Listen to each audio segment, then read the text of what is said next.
Welcome to Affordable Foundations, Legacy Impact Through Housing, the podcast that explores how housing shapes communities and creates lasting legacies. I'm your host, Cecilia Casio, and each week we'll dive deep into solutions, challenges, and opportunities in affordable, attainable, and workforce housing. From current housing models to innovative approaches reshaping the industry, we'll explore the policies, investment strategies, and community-driven initiatives that are making a real impact. Housing isn't just about buildings, it's about people, opportunity, and the future we're creating together. We believe everyone plays an important role in affordable housing, whether you're a real estate investor, developer, policymaker, property manager, or someone passionate about creating positive change. Affordable Foundations is your go-to source for insights and inspiration. So let's break barriers, redefine possibilities, and build a legacy together. Welcome back to another episode of Affordable Foundations, Legacy Impact Through Housing, powered by Multifamily Media Network. I'm your host, Cecilia Casio, and today we're diving into a topic that is the heart of building sustainable, thriving communities: property management in affordable housing. Managing affordable properties isn't just about collecting rent and maintaining buildings. It's about people, stability, and opportunity for the residents who call these places home. It takes dedicated professionals who understand the complexities of compliance, resident support, and long-term sustainability. Joining me today are two incredible leaders that I have been blessed to know for many, many years: Janice Ivy and Keturah Gentry, both seasoned property managers with a deep commitment to affordable housing. They've seen firsthand the challenges and triumphs that come with ensuring families have a place to call home. We're going to discuss their journeys into property management, what drives their passion for this work, and the impact they see in their communities every day. So whether you're in the industry or just curious about property management, and how it shapes affordable housing, stay tuned for a powerful conversation. Janice and Keturah, welcome to the podcast. Keturah, let's start by having you introduce yourself. Hello, everybody. My name is Keturah Gentry. I am a property manager in Port Arthur, Texas. I actually live in Beaumont, Texas, but I work in Port Arthur, Texas. I oversee 78 townhomes that are PBV, which is project-based voucher, a component of HCV, which is housing choice voucher.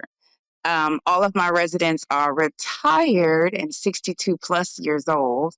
So that's my happy place with I call them seasoned saints. But that's what I take care of in my industry. Awesome. Janice? Janice Ivy. I work in the Dallas area. I'm actually, I live near Denton, which is about 45 minutes away from Dallas. I run a project-based Section 8 property that's multifamily. And I've been there for about 2 years now, approximately. Yeah.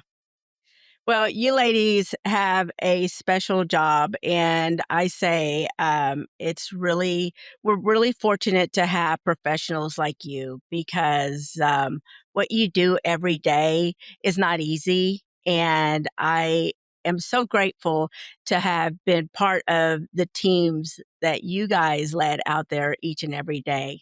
So I will probably say that a couple of times, because when I'm looking at this camera, I'm really proud of what you guys are doing and what you have done and how you have grown, and look forward to y'all's future and the dynamic things that you're going to continue doing. So let me get started here.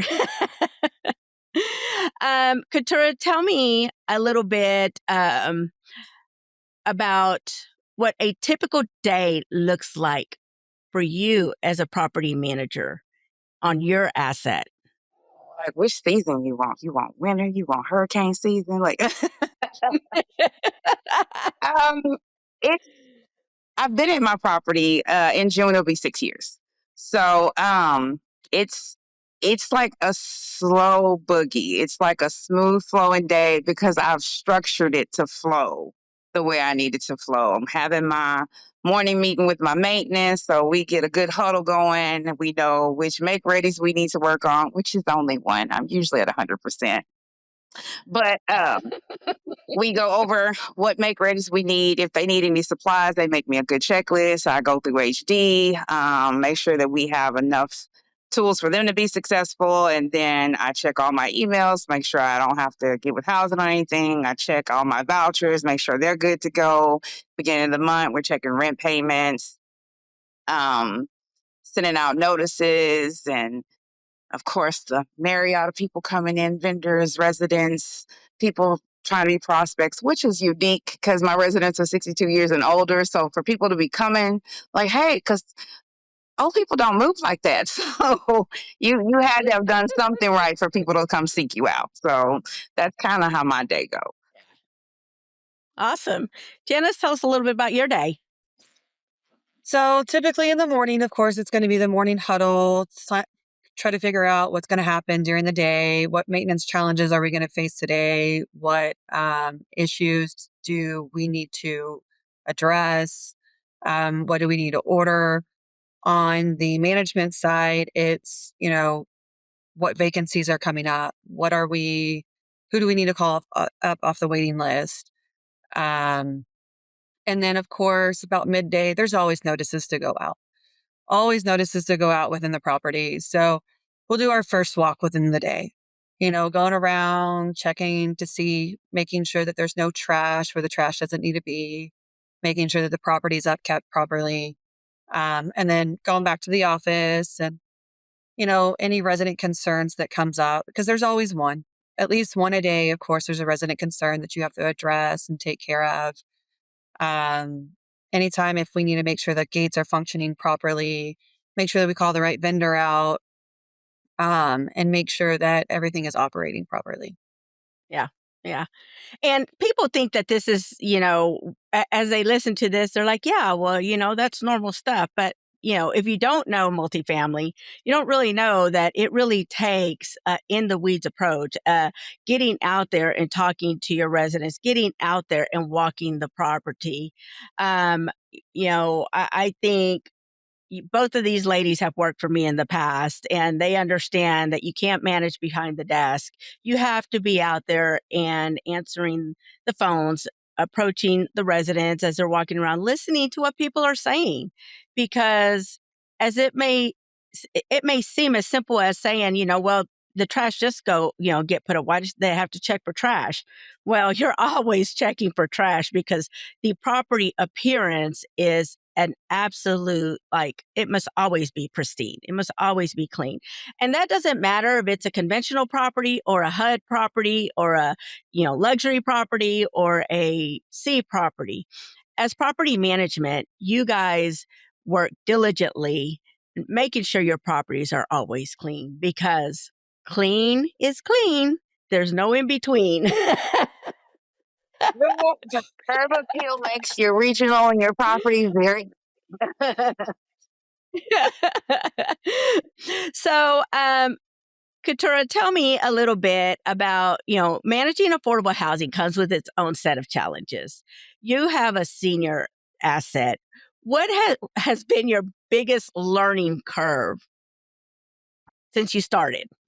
Well, coming from, I started in multifamily and I did a dabble in market, and then coming to a senior community, I was like, oh, this is great. They don't have kids everywhere. It's gonna be low silent, it's gonna be silent, and we're just gonna have coffee and we gonna live our best life. You run into, like you mentioned, we have that role of therapists and counselors, and these are, I call my resident seniors seasoned saints, and they have the concerns of the world face them because their physical body is changing and their mental kind of slips from them. So they might get a letter from housing and they come in a complete rage, uproar. I don't know what's happening right now. Calm down. It's just your HAP contract. They're just letting you know. Small little change. This is all it means. You explain it to them.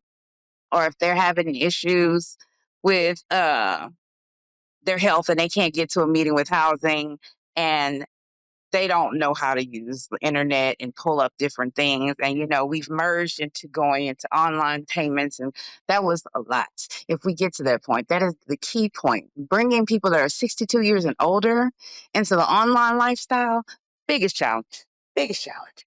Still struggling, but it's okay. But I think that's the biggest thing, is learning to have compassion, listening with an open ear, not just saying, "Oh, they're just old, they're complaining." Generally hearing them out and letting it. My mindset is, my place in their residency may be the very last place that they live. So I want to make sure that your last is your best. So I want to give you what I expect when I get to your age. I want my home to be wonderful. I want to have a good time. I want my home to be my sanctuary. We have resident activities.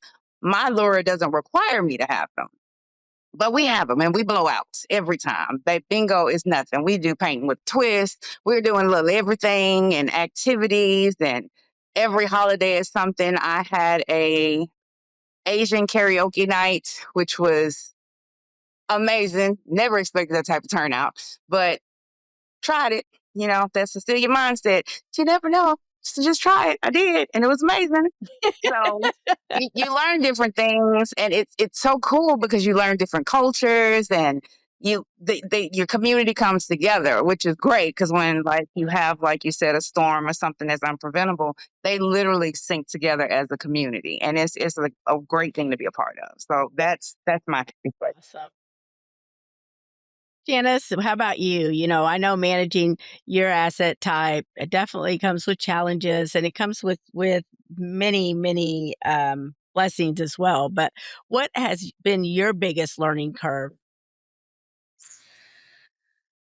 Um, I would say, especially with the property that I'm at right now, the biggest learning curve for me was generational. This property is nothing but generational. And seeing that for the first time from, other project-based properties that I'd came from, they weren't necessarily all generational like here. Right. And For those that people that was aren't, a for those people that are, don't let, I'm going to interrupt you real quick. For those people that are on here that do not understand what that means you have different generations living in the same community. So, yeah. Okay. Go ahead, Janice. I'm so sorry. no, you're fine.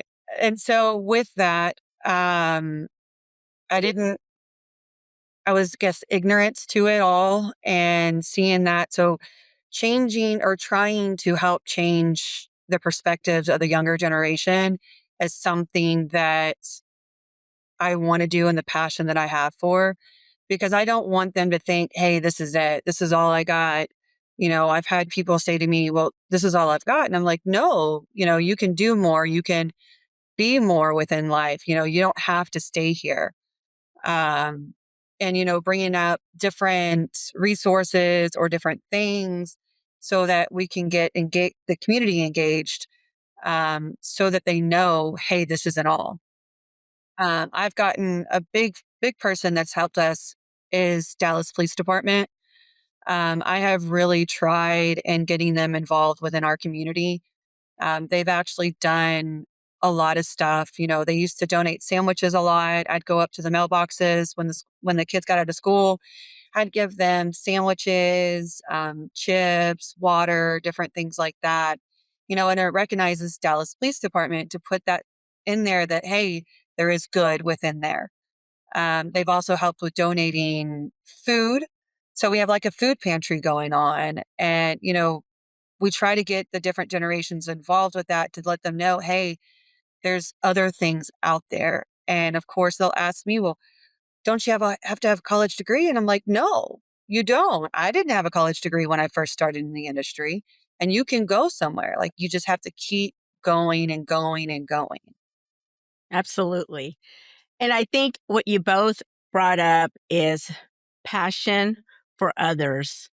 And I think when I watch y'all out on your properties, or when I would drive, Katura, it's been a long time between us, but I watch you on Facebook and Instagram, and you call me if there's something that you need and or need an idea on. And Janice, when I would drive up to the properties that you had, and I would see the different organizations there with the children there, or watching the sandwich handout by the Dallas Police Department with you at the bus stop, that is finding a way to connect with your community and having the resources within the community to also find that connection and show people that we do care where you live. We know this is hard. These properties typically have a 30% AMI of income or less, and when you see that, you want to provide them resources so they can have different experiences, because while there are Katura's goal is to make sure that should this be the last place they live, that their experience is one that they knew somebody cared about them. Janice's has the different generations living on her property, where she knows that if she can reach the younger group of giving them hope and something to shoot towards, and giving them the resources and people to say, hey, you know what? There is something out there. There is something else that I can do. There is a hope of buying a home. Here are some financial literacy classes that you can take, especially for these children. Teaching them financial literacy is like of the utmost importance. And when you don't have money to save, you don't know what that means, because you're living in a scarcity mindset. You don't know any different. And as property managers, they take that passion and try to show these children there is more that you can do. And, you know, this is their home. This is where they spend their time. This is where they spend their summers. They don't typically get to go off to camps. They don't typically, get to go places for the summer. This is where they are at during the summertime. And what I've seen, you guys do in the past is provide people the ability or access to the properties to provide camps there on property. And so, you know, we can keep on and on and on talking about that. This is, y'all know how passionate I am about giving the kids a different experience to have a different outcome for them in the future. So I'm going to move on to the next question is, while y'all face these challenges and some of these things that y'all have done, what have you found has been the consistent framework of overcoming any of the challenges you come across? Like, what is it that you have consistently been able to do in any situation? Because you guys face these challenges. We're talking about one thing right now, right? But you all know we're all facing different challenges. Katura, your asset, I see where sometimes there's a lack of supplies that your seasoned saints may need. Janice, on your property, it may be community involvement that is needed for an uptick in maybe crime, or an uptick in um, you know kids that have nowhere to go after school. So tell me what y'all do. Couture, we'll start with you. Tell me what you do to overcome those challenges that we haven't talked about, but we know you face, on a regular basis. That's a good question. Um, I think like when it comes to like a daily challenge for my property, as I said, mine are seniors, loneliness is a big issue. And I say that because it affects so many different aspects of my daily work. Um, if they stay at home and they're not active, their mind starts to kind of get away from them. Their physical health gets away from them. So I took it on to keep them active.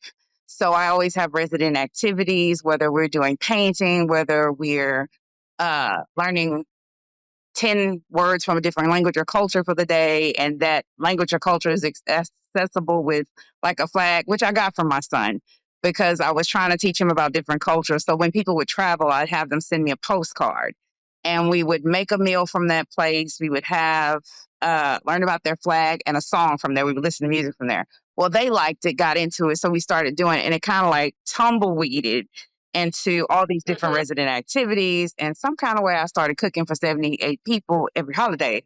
That was not the goal. Um, but keeping them active, I did a raised garden outside, and I was like, they're not going to be outside. It's hot. It's Texas. I don't want people passing out. But we found a way to do canopies. I got with Walmart. They gave me soil.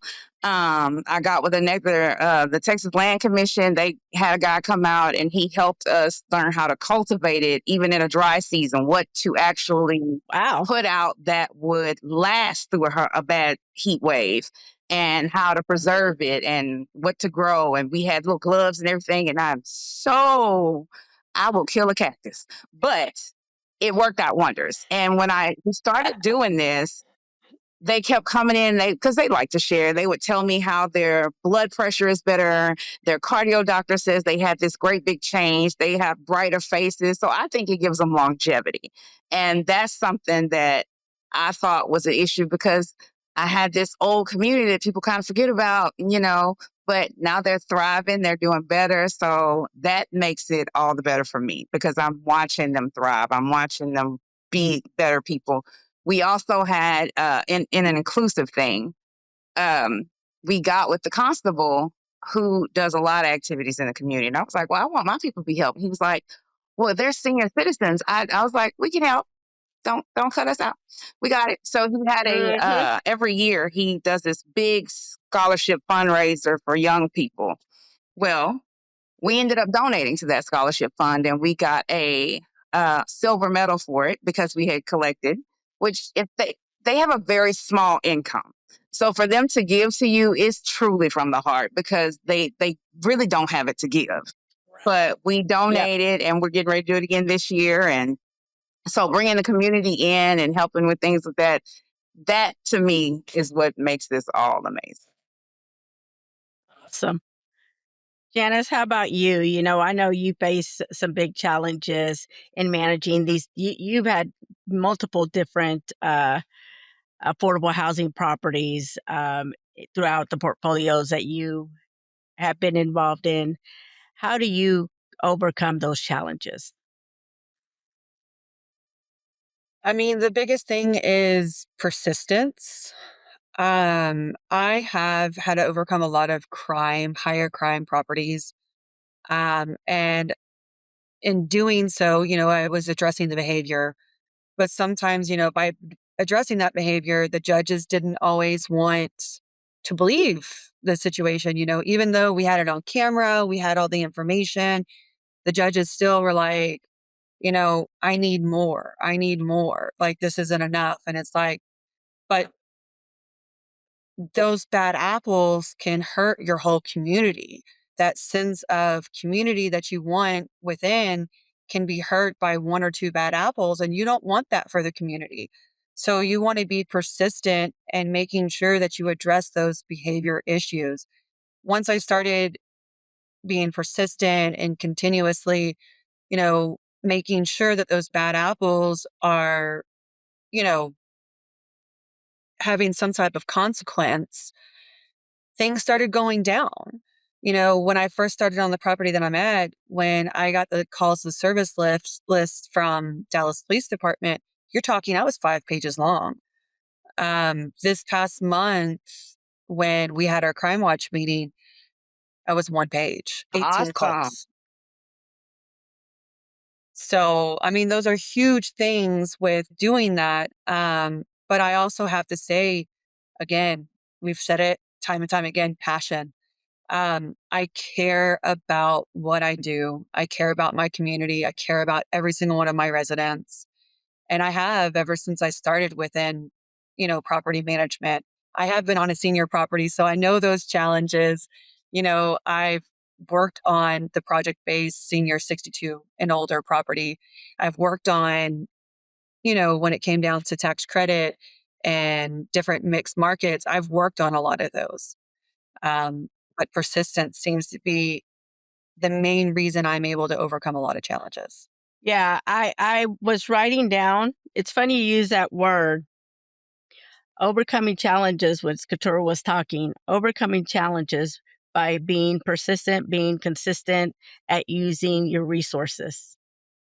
So you actually said you actually went another level with it as well. Address the behavior, not the person.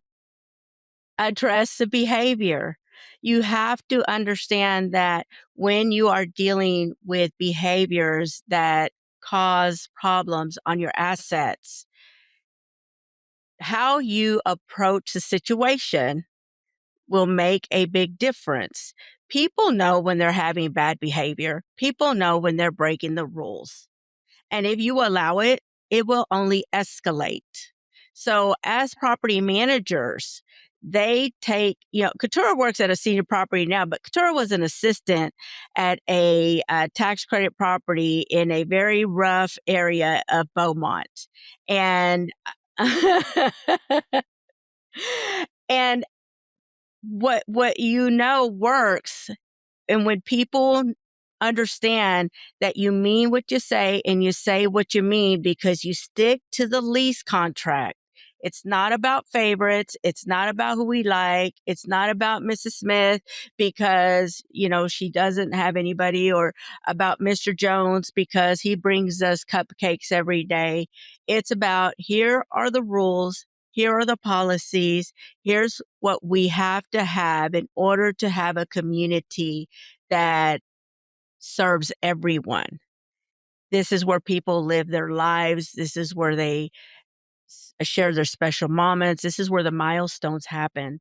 And when we have, behaviors that are inconsistent with the expectations, we have to be consistent in applying the process to either straighten up or move out, because there is another 3 or 400 people on that waiting list that deserve a place to live. So if you're not going to follow the rules, it is up to the managers to make sure that they apply whatever means necessary to ensure that the next person that deserves that home and understands how to live by whatever is required, either by HUD, the property follows HUD guidelines. So, it is the HUD guidelines that we enforce, and they're very fair. And really, we just want everybody to have a nice place to live. And we do our part, they do theirs. But when behaviors happen that disrupt the enjoyment of life for somebody else, we follow that process and we're persistent with the judges, with our backup, with our documentation. And we expect them to do the same of us, right? Oh, there's If we're not doing as oh yeah, if we're not doing what we're supposed to do as property management, we expect them to let us know that we're not. And they will let us know. for sure. And I think, you know, when somebody tells y'all that you're wrong, I know that wasn't, probably in one of the questions that maybe somebody, we were going to ask, but I think it's important to understand that, like, for people out there that are listening that are in property management or just business, when somebody comes and tells you that what the services you providing them are not what you promise or what it should be, how do y'all handle those? I'll let her go first since I always go.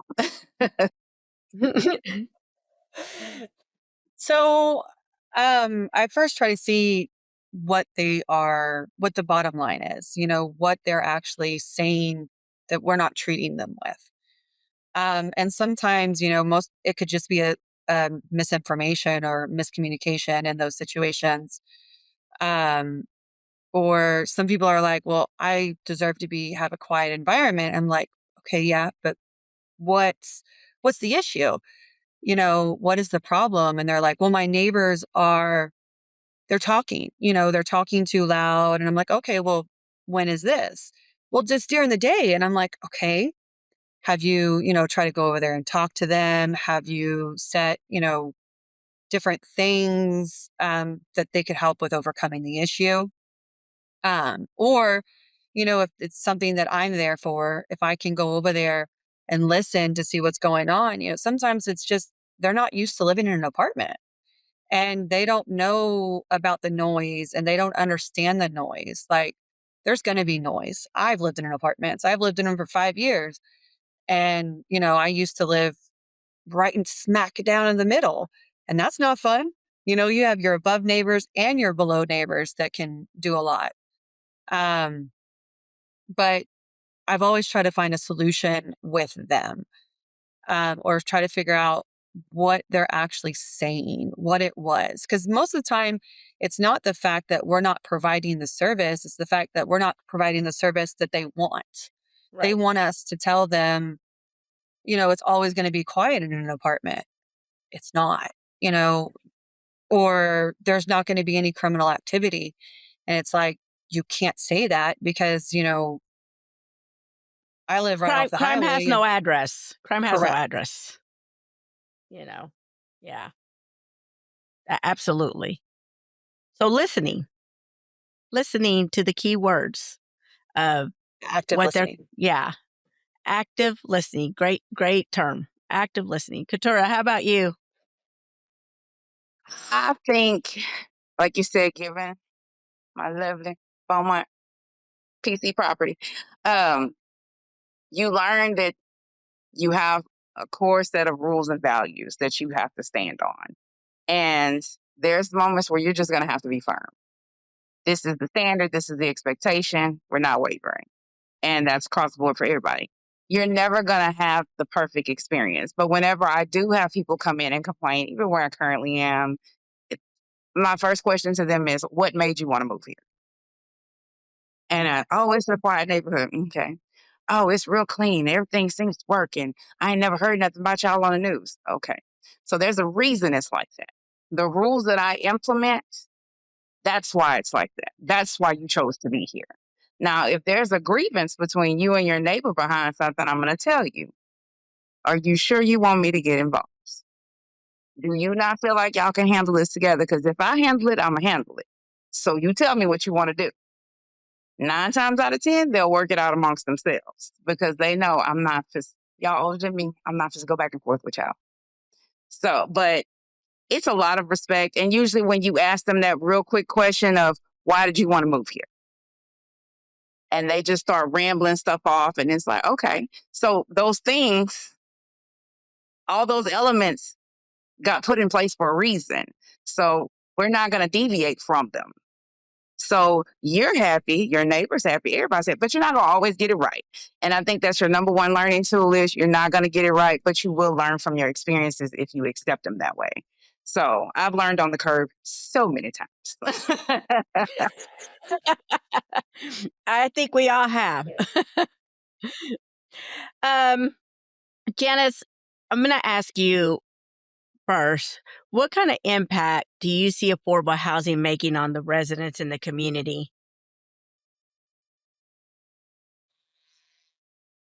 The impact can be as small as a smile on a face or goals. Um, I was at a property down in Southeast Dallas, and I had this one resident. Again, we're going to bring up listening. I listened to her. She didn't have anybody that was listening to her. And it took her, she had different issues going on with work. And she was like, well, how can I get out of here? And I'm like, well, it's work. There's different goals. I said, what goals do you want to put into place? What goals do you want to do here? What goals do you want to do there? And she would tell me and I'd listen. And, we came up with different goals and different things that she can do to try to get ahead of herself. Well, when I ended up leaving that property and I had told her, I said, look, I'm going to a different property. She came to me and she said, you were like a mother to me and I've changed. And she was actually moving out to go to a house, to rent a house from renting, project based Section 8. And the impact is to help them better themselves. Affordable housing is a stepping stone for most people so that they can actually go into homes or they can start renting on themselves and then be able to start saving for a home later on. It's giving them the goals to achieve more in life. Absolutely. That is a great story and why we do what we do. Katura, let's tell us a little bit about your response to that.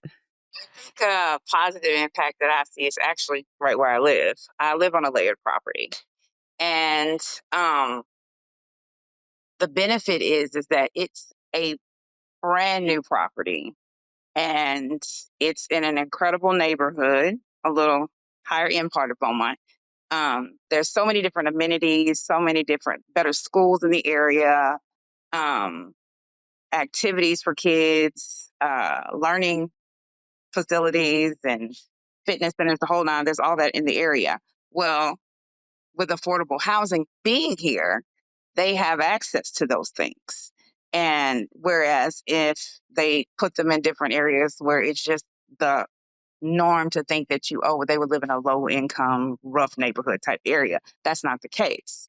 Um, I happen to pay full market rent, but there are those that are in my neighborhood that have the ability to live in the same place as me. So they get to have a different type of living and lifestyle, which can benefit them because it's kind of like Cecilia's comment where she started associating herself with millionaires and people with higher incomes and a higher mindset. So if you surround yourself with better, you're likely to produce and be better. So I think those things help them and they improve and see. And we got like a whole Tesla charging center. I was like, oh, I got a regular battery. But you see that and they're like, oh, well, how they get that? What kind of job do they have? And you're out in the little barbecuing area and they're asking questions about you. What do you do? And da da da. Da. Well, how'd you get into that? So it starts filtering those different types of conversations and piquing their interest. And they see these things from these people and realizing they can have that, just like she was saying with her residents and they're generational, but she's helping them see you don't have to be here. You can have more, you can be more. Your surroundings, just like they can change you in a negative way, your surroundings can also move you in a very positive direction. So I think that's a good asset that I see from affordable housing, giving people opportunity to have better and having a positive environment to stimulate them into something better. Absolutely. Experiences. You both talked about that. It's experiences. It's providing experiences like goals, helping somebody set goals that maybe somebody else, like people don't know what they don't know, right? So when you do that, when you provide these experiences, you give them the ability to see something different. With whether it's like out in the world within themselves, it's that is so impactful. Um, and beyond providing housing, that is what you guys do. You you do this every day on your properties. My next question to you both was going to be beyond providing housing, what role do you think property managers play in shaping these communities? You know, I think it's y'all are miracles on these properties, and I know it's like I see it every day. And if you don't understand property management, you don't understand what that really means. But it takes property management is hard. Having good property managers is hard to find. It is people who are passionate, who care, who live this type of work every day, because it is in them, it is in their heart. Taking property management with an affordable layer, that is a whole different level of property management. And it's not bad. It's not a bad thing. It actually, I think, helps us grow. It helps us see the world from a different light if we hadn't been exposed to it. And I think that's where the passion really kicks in because you see the impact you can make. So, how do y'all, and I've already asked y'all this question, fostering that sense of community and making a difference out there as managers. But you guys really do this while managing the operational side of things, because we're talking about just one little piece of what you do, right? We're not even talking about the whole thing. I let's talk about that. I think you've got compliance. When we talk about compliance here, and that can be hard to keep up with on these properties, especially when you take over properties and boom, or you're out for 2 weeks. Like 2 weeks makes a difference when you're working with compliance paperwork. You know, tell me some of the things that you guys have done to keep the properties operating, some of the magic y'all have pulled out of your hats. Because I've seen you both do it. I don't, I think it's from the late rent payments to maintenance issues to the day to day. You talked a little bit, Janice, about the residents and conflicts within each other, but managing all that takes a lot. So which one of you wants to go first and tell me a little bit about how you deal with the operational side of things as it applies to the compliance, and we know how you deal with the communities, we know how you deal with fostering community, we know how you care about the community, but just keeping up with the day to day, because while you're providing these services, you still have to collect rent. You still have to make sure that they stay compliant. And you have to make sure that maintenance tickets are done. So, Janice, I, we'll let you go. Oh, okay, okay, Katrina go started. ahead. I got you because mine probably gonna be too long because I'm all over the place. I know. I'm just like, let me tell you. Um, Operational, I have definitely taken that role on more than once where the properties I've gone to have been a little bit of a mess because, there was a lot of turnover within the time.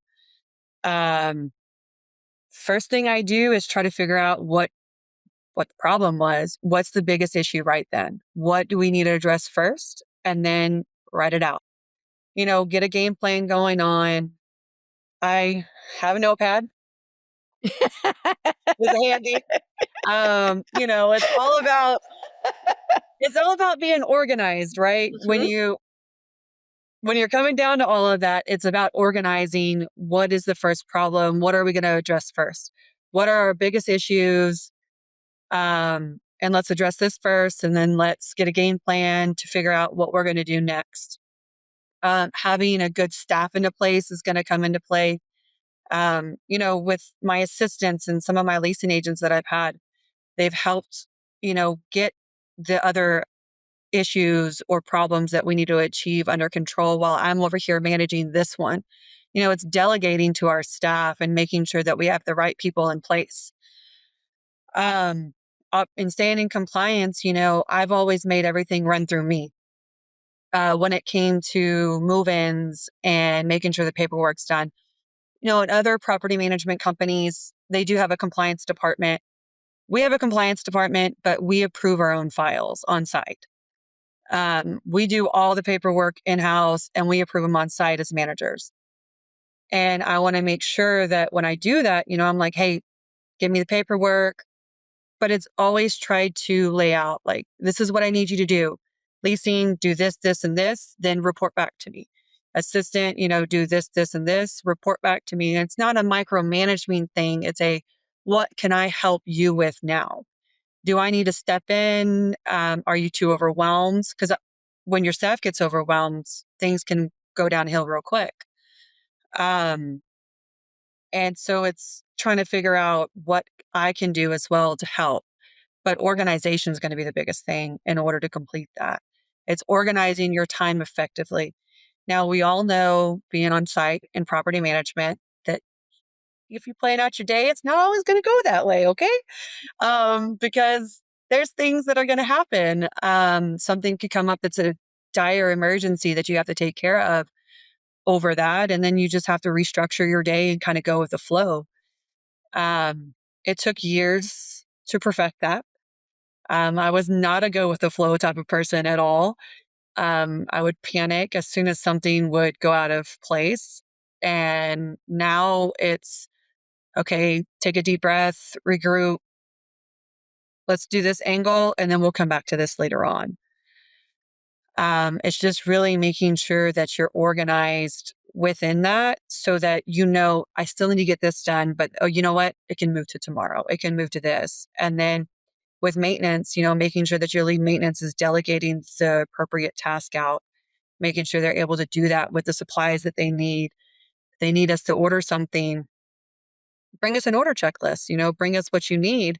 Or if you're familiar with the property and hey, you walk into the shop, you see that there's not a lot of fill valve or stems or whatever, and that's going to be something happening, just order some. If you know the issues on your property with maintenance, then you can order and stock and help maintenance as well. I'm all about being a player. I help my team as much as I can. And if they need help, I'll help them and step in. I mean, that's really what it's about, is making sure that your team feels supported by you and not you are overwhelming your team. Great response. Katori, your setup is a little different because you are a one-man show where you're at. I am. When I first heard that, I was like, oh God, who am I going to talk to all day? But it is perfect. Now that I'm in it, I love it. And I love it because it taught me a lot. Like I said, you learn from your mistakes. And it is so many moving pieces. At this point, I might have a touch of ADHD because there's no way I should be able to keep up with all that. But I, my biggest takeaway from what we do with every layout is accountability. Um, that was the biggest thing that I learned in my management Cecilia 101 classes. You have to be accountable. And I own my mistakes and I own them just as strong as I own my faults. I hold my team accountable. I have an incredible team. My porter knows my expectations, so does my lead maintenance. Uh, they have great communication with letting me know, hey, it's this, we need this, we need that. They stay on top of preventative maintenance.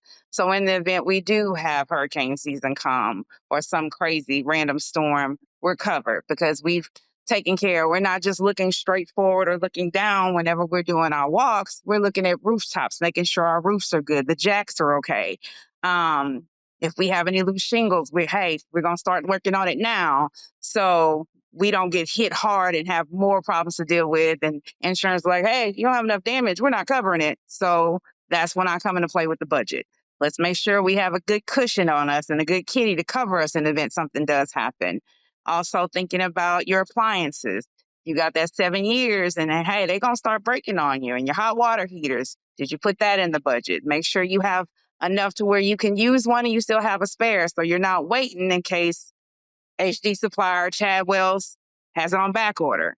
You can't leave these people without what they need. So, and I don't want unhappy residents. So I learned to be accountable, make my team accountable, but you have to be able to give them the tools they need to be successful. And I think that I've done a great job at that because, like you were saying, you could be out of your office for 2 weeks and come back and it is just blown to smithereens.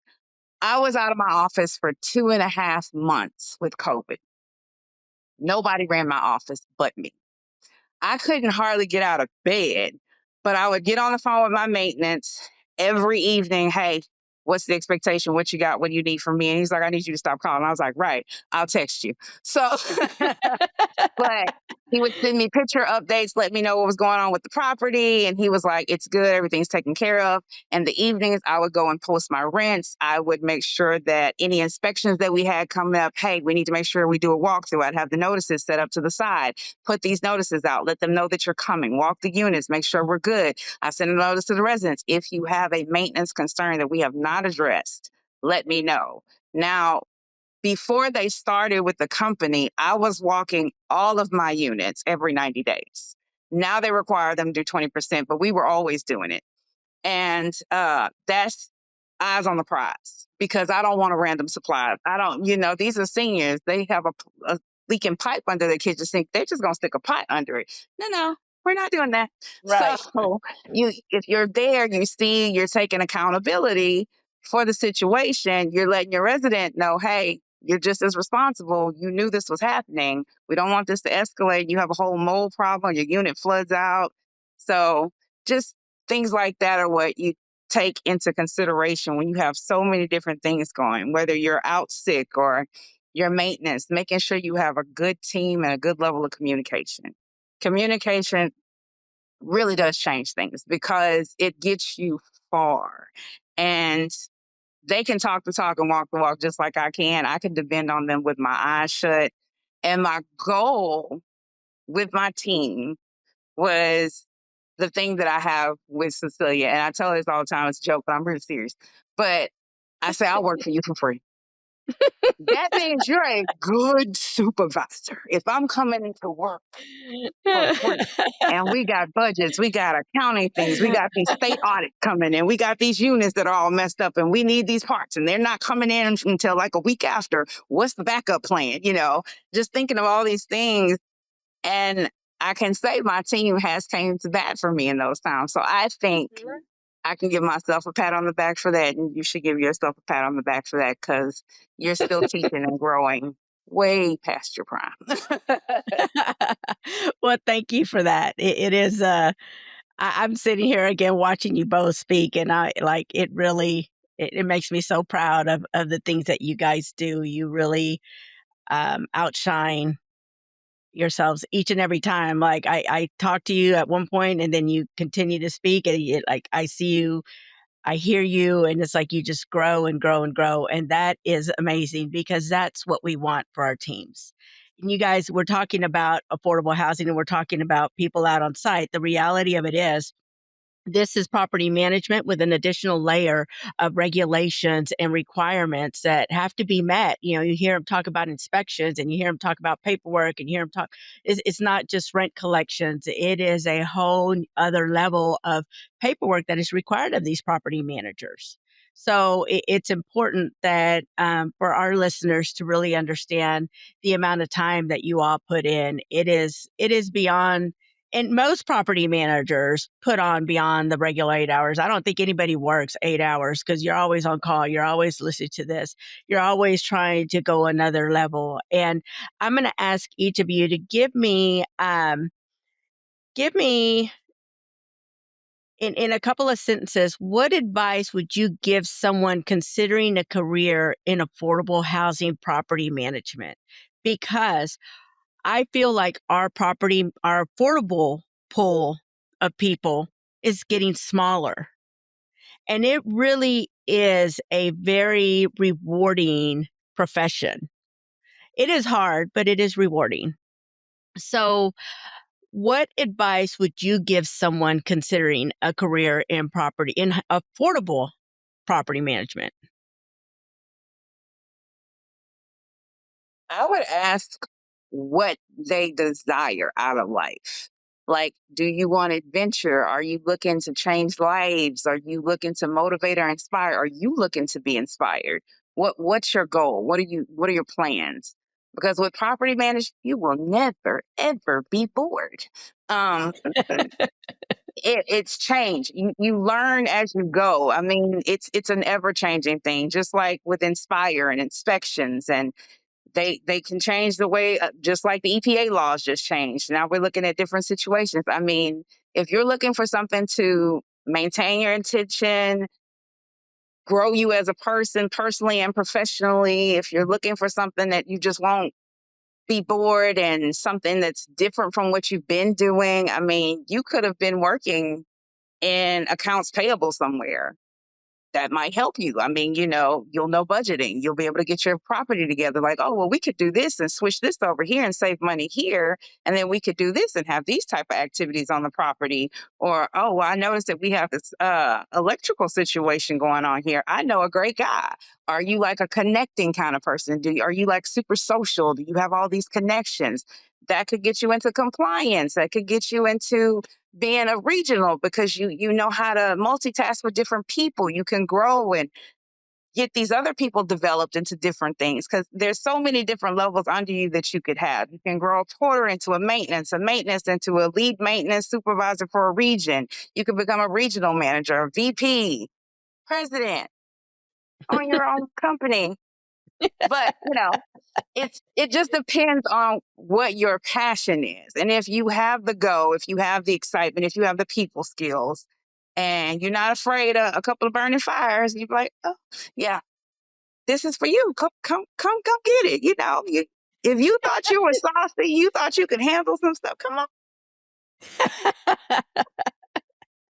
I promise you will have some excitement. You will never be bored. You'll have some experiences you never thought you would have. Life is something they say you only live once. Come live it.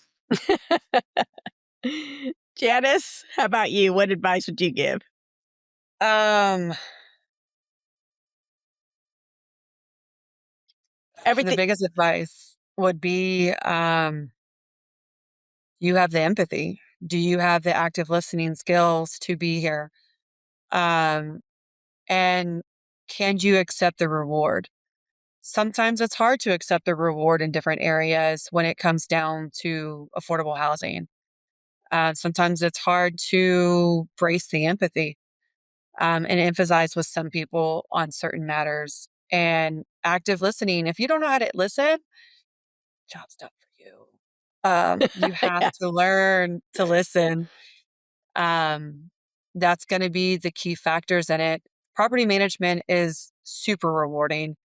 I got into this industry almost 12 years ago, and I first wanted to ball up and cry, because there's some days that are hard. There are some days that are challenging, but at the end of the day, the personal growth that you can get out of it is extreme. I mean, I was a very, very shy individual when I first started out in the industry and balled up, didn't like to talk, just head down. That was it. Um, I've turned into a completely different person professionally and personally that has allowed me to grow. Um, you will find more growth in this industry, in the business, and within yourself than you ever imagined. Yeah. Yeah. You guys, again, just these are the proud moments of seeing you two speak with such power, such passion, and you both have just done remarkable. And I am so proud to have been part of your teams, and I really am looking forward to what you guys do in the future. And I'm grateful, beyond grateful, to have you both on here and sharing your experiences. I know that sometimes these things are not comfortable, but it's my job to push you out of your comfort zone. Question. Because people need to understand the variations of affordable housing and the people who run them and the reason we're here. It is you have to have passion, you have to have empathy, you have to have drive, you have to want to help others. And it all comes back tenfold. But it is all part of what makes a great manager, makes a great leader, makes a great human being in general. I think, you guys, what you do every day is not easy. I know it's not easy. I've watched y'all. I've been there, but I have watched y'all just really, pivot and turn and maneuver. And here's another challenge. Oh, you can do it. And y'all would be looking at me like, you have got to be crazy, lady. This is not something we can do. You can do it. And y'all would do it. Y'all do it every day. So thank you so much for joining me today and being part of this podcast. And to our listeners, you guys have been really fortunate to be able to listen to these, powerhouse leaders. And there's so many other professionals out there that do what y'all do. and that do it well. And I think, my word to all of you team members out there that work in property management and work in affordable housing, y'all are the true rock stars of what happens out there every day. So thank y'all. And thank you too. So, Your yeah, "you well, can do it" thing. Oh, I remember my first experience with that. I was at Pine Club and Kirsten was the assistant. It was just me and her. I was leasing and she was assistant.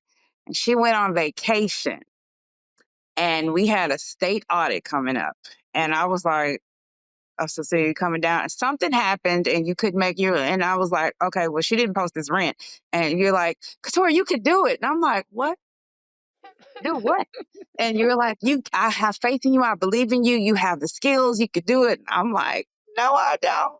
I don't know what to do." And you were like, "It's okay. Just relax." And you told me about how to do everything, set it up, what to look at in the files. And I went through all the files and we had an incredible inspection and walkthrough. We passed with flying colors. All of the payments got posted. The half payments got posted. The rents were done. Notices were sent out. And now I have my own property where I do it all. So I guess that was my little break-in session, but that you could do it with Cecilia. Hey, she gonna get you do there, it. even if you didn't sign up for it. You can do it. I You wrapped her can. whole office in foil paper when she got back, and I was like, "Don't you ever do that to me again." But it was a lesson. I learned and I did grow. So Yeah, you can do it. You can do anything you put your mind to. That's for you two ladies. I've watched you do it, and other ladies out there in the industry. When in doubt, just call me. I'll make sure that you can do it. Oh, say she what? will. She will. Well, ladies and gentlemen, what an insightful conversation with Janice and Katura here. Their dedication to property management in affordable housing truly highlights the impact of strong leadership, compassion, and expertise in creating thriving communities. If today's episode sparked your interest and you want to learn more about affordable housing, whether you're an investor, developer, property manager, or simply someone who wants to be part of a solution, don't hesitate to reach out. I'd love to connect with you and so with these powerhouse leaders that we've had on this episode. Thank you. Affordable housing is more than just buildings. It's about people, stability, and legacy. Let's keep conversations going and continue creating solutions that make a difference. Thank you for tuning in. And please go create your legacies. Go make them powerful. Go be in your greatness. Thank you, everyone.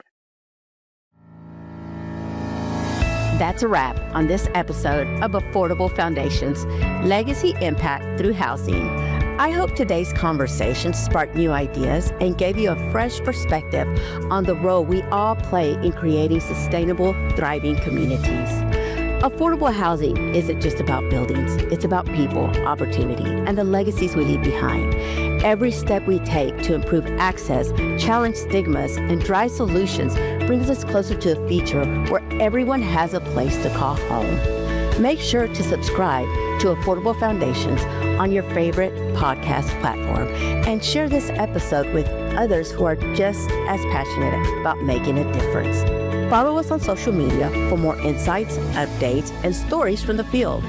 And before we go, a special shout out to the incredible teams working on the front lines of our multifamily properties. The property managers, maintenance teams, leasing staff, and all those who make housing possible every day. Your work is the foundation of stronger communities, and we see you. We appreciate you, and we thank you. Until next time, let's keep building a legacy that lasts.